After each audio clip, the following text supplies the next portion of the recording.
పచ్చగదా పచ్చగా నల్లగుంది అది నిన్న కూడా చెప్పింది ఇదే కదా పచ్చగదా ఇది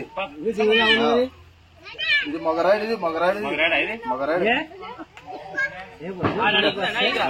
6 అడుగులు ఎక్కడ ఉండదు ఇది పెళ్లికి 6 అడుగులు 7 అడుగులు ఉండదు ఇది ఎత్తదా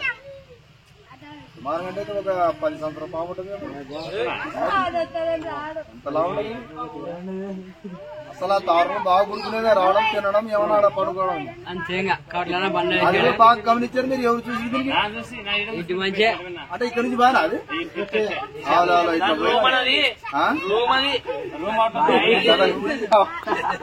సోనిక్ పాము చాలా భయంకరమైనది అనమాట చాలా లా ఉండదు అందులో ఇప్పుడు వర్షాకాలం కదా ఏడాది పక్కలలో నీళ్లు పోయింటాయి ఆడ ఉండలేక బయటకు వస్తామంట అంతే వర్షాకాలం కాబట్టి చెట్టు మీద కదా చెట్టు మీద ఎందుకుంటా అంటే పిట్టలు వస్తాయి కదా చెట్టు మీద తినడానికి ఎక్కువ చెట్టు మీద అదే పడుకుంటవి రక్త పిజ్జలు గాని నాగపాములు గాని కట్ల పాములు గాని ఎంతలా ఉన్నా ఎంత పొడుగున్నా కూడా ఈ భయం లేదు నువ్వు ఏం కాదు చెప్తున్నా కదా ప్రతి ఒక్క విడల విషయం లేని పామని ఏమంటే విషం అస్సలు లేదు తక్కువ కాదు విషమే లేదు అసలు విషం లేని పాము కూడా జరిపోతే అసలు విషయమే ఉండదన్నా బాగా గుర్తుపట్టాల జరిపోతుంటే నేను చెప్తున్నా నా వీడియోలో నా తోక జంప్ ఉంటది నడుము లా ఉంటది తల చిన్నగా ఉంటదని గుర్తుపట్టాలన్నమాట ఎవరు జరిపోతుంది అని చెప్పేసి అంటే పారిపోవడం స్పీడ్ ఇది అది ఎలాగో వచ్చి ఆ సంతలో దాపెడుతున్నది కాబట్టి మీరు దొరికింది మీరు చూస్తుంది ఇండియన్ ర్యాట్ స్నేక్ ఇది బిగ్ సైజ్ లో ఉంది తెలుగులో వచ్చేసి జరిపోతుంటారు హిందీలో వచ్చేసి దామన్ అంటారు non venomous non poison no venomous ఇది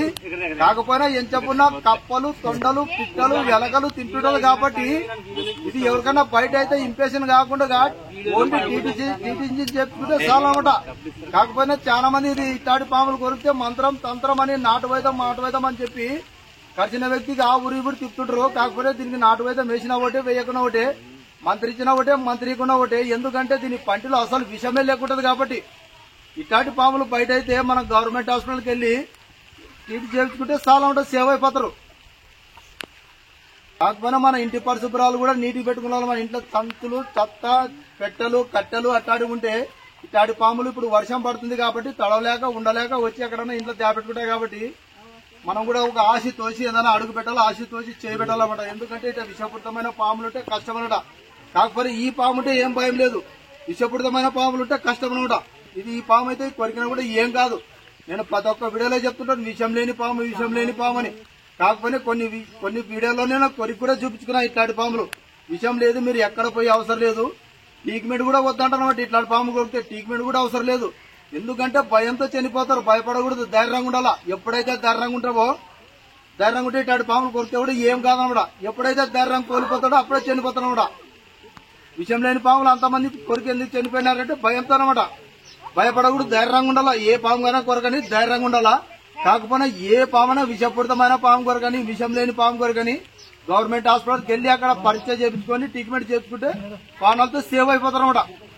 సరే ఒక సంచి ఇస్తావన్నా మరి ఈ చేతికే కావాల్సిన పోయింది ఓకే ఫ్రెండ్స్ బిసికాన్ లో వచ్చి ఇంటి పక్కన ఒక ర్యాట్ స్నేక్ అంటే జరిపోతే రెస్క్యూ చేసి పట్టుకున్నాము తీసుకుపోయి ఎక్కడైనా మంచి అడవిలో వదిలేయడం జరుగుతుంది ఒకవేళ మా పని మీకు నచ్చినట్టయితే మా వీడియోకి లైక్ చేయండి మా ఛానల్ సబ్స్క్రైబ్ చేయండి బెల్ ఐకాన్ నొక్కండి జై హింద్ జై భారత్ మా ఛానల్ పేరు వచ్చేసి పామలజీ స్నేక్ క్యాచర్ ఓకే ఫ్రెండ్స్